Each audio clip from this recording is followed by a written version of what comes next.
it's Mary, aka Hard Left Yogi with Flip Your Dog Yoga. 5 things to know about headstands. So go ahead. First thing is, if you have any neck issues, you should not be doing headstands. You should do things that strengthen your neck. Most Americans really need to strengthen their neck, especially now that we are so deep into technology with a head forward position. Most Americans probably don't need to be doing headstand, in all honesty. So if you're watching this video, note that if you were in my class, I would make you do handstands and forearm stands and lots of planks before I would ever teach you headstands, so that I could see that your neck and shoulders are strong enough to hold you up. However, there are people out there that want to do headstands, so I am giving you the 5 things you need to know, all right? So first is, most people don't need to be doing headstands. Another thing to note, that when we do headstands, we're looking for that space that used to be the soft spot in the top of our head, you know, when we were a baby, a soft spot in the top of our head. We're looking to put weight right in front of that, okay? So that typically, it's not at the front of the head, but it's right there on top of the head. Another thing to know is that shoulders are not in your ears when you are in headstand. The reason being is that the carriage of the shoulder blades dropping down the back and creating a long neck, as though you are like a woman carrying water home or baskets on your head. You want to have that extension, bringing us back to why most Americans don't need to do headstands until they strengthen their neck. Headstands were created in a culture where people did carry things on their head, so their necks were naturally stronger than most of ours are.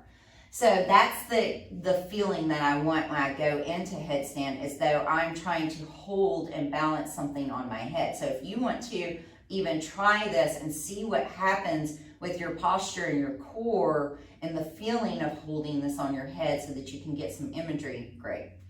The other thing to know about headstands is that you are to never kick into a headstand.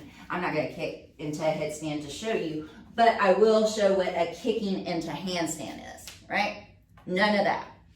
When you learn handstand, you have to learn to lift into the handstand, because if you jump, you're going to break your neck. No kicking, no jumping when you are doing headstands.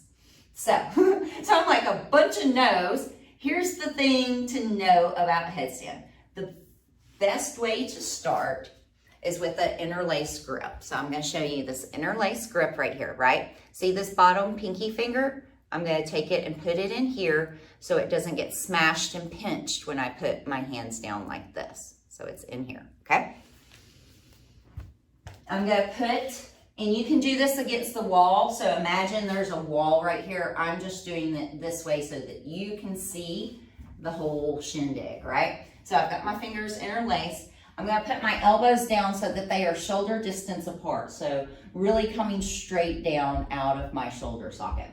I'm going to take my head and find that place just in front of where my soft spot was and put the back of my head nestled up to my wrists and hands. I'm going to lift my hips up. At this point, I'm going to push and try to lift my head off the floor, and then I'm going to put it down. I'm going to push, lift my head off the floor, and then put it down. Now I'm going to push, lift my head off the floor, put it down, but I'm going to imagine I'm still trying to lift. So what I mean by that, you're firm on your head, but you've got the shoulders engaged at this point. All right? So you're up. Walk the feet as close as you can with your elbows pressing down. Might bend one knee, and then bend the other knee. Bend one knee, bend the other knee. Now, if you want, you can start to try to bring feet off the floor. Keep the knees in close so you can practice that. And then maybe, eventually, you can start to straighten your legs up. And slowly come down. So that is your 5 things to know about headstand. If you have any questions or comments, put them in below the video, and I hope that helps you out. Bye, guys.